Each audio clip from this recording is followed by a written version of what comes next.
দেয়ালে ঠেকে গিয়েছিল পিঠ, একের পর এক নেতিবাচক সব কথা। অবশেষে জবাব দিল বাংলাদেশ, বাঘের মতোই জয় তুলে নিল আফগানদের বিপক্ষে।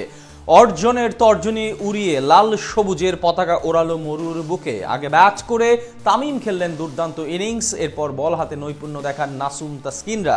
বিপরীতে লড়াই করেও পেরে ওঠেনি রাশিদ খানের দল। আফগানদের বিপক্ষে টাইগারদের এমন জয় নিয়ে বাকিটা জানবো জিসান মাহমুদের রিপোর্টে। বাংলাদেশ ফিরল, বাঘের মতোই কামব্যাক করলো, আফগানদের হারিয়ে সবকিছুর জবাব দিল।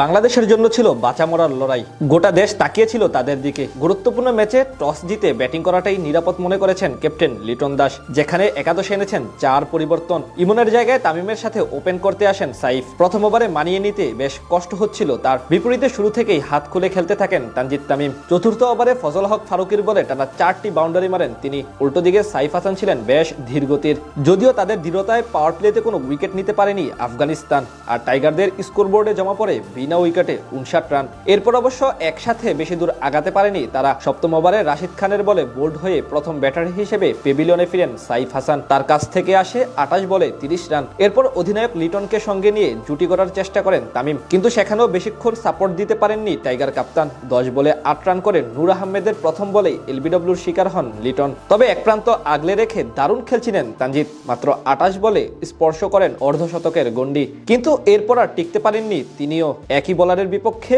উড়িয়ে মারতে গিয়ে ধরা পড়েন লং অফে ইব্রাহিম জাদরানের হাতে।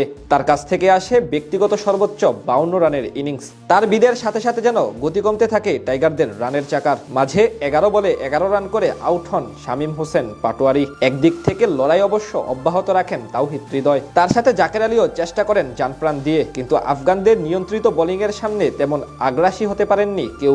শেষ পর্যন্ত হৃদয়ের 26 এবং সোহানের 6 বলে 52 রানের উপর ভর করে 154 রানের মাঝারি পুঁজি পায় বাংলাদেশ। সেই টার্গেট ডিফেন্ড করতে নেমে প্রথম বলেই টাইগারদের উইকেট এনে দেন নাসুম আহমেদ। তার খাটো লেন্থের ডেলিভারিতে এলবিডব্লিউর শিকার বনে বিদায় নেন সিদ্দিকুল্লাহ আতাল। সে ওভারে কোনো রান দেননি এই বাহাতি স্পিনার। পরের ওভারে তাসকিন ছিলেন আরো বেশি আগ্রাসী, কোনো উইকেট না পেলেও পেস এবং সুইং দিয়ে কোণঠাসা করে তোলে ব্যাটারদের। প্রথম 3 ওভারে আফগান ব্যাটারদের কাছ থেকে আসে মাত্র 8 রান। চতুর্থ ওভারে প্রথম বাউন্ডারি মারেন ইব্রাহিম জাদরান। মাঝে একবার জীবন পান এই ব্যাটার, কিন্তু সেটা কাজে লাগাতে পারেননি তিনি। নাসুমের বলে এলবিডব্লিউর শিকার হয়ে দ্বিতীয় ব্যাটার হিসেবে ফিরেন ডাগ আউটে।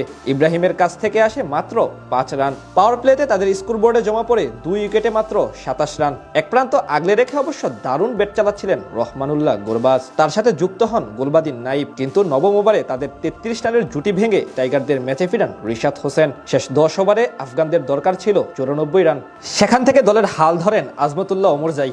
3 ছক্কা মেরে জমিয়ে তোলেন ম্যাচ, কিন্তু তাকে আউট করে আবারও টাইগারদের পক্ষে লড়াই নিয়ে আসেন তাসকিন আহমেদ। শেষ দিকে কারিম জানাত ফিরেন রান আউটে কাটা পড়ে। এতে ম্যাচ চলে আসে বাংলাদেশের দিকে, অর্থাৎ জিতে যায় বাংলাদেশ।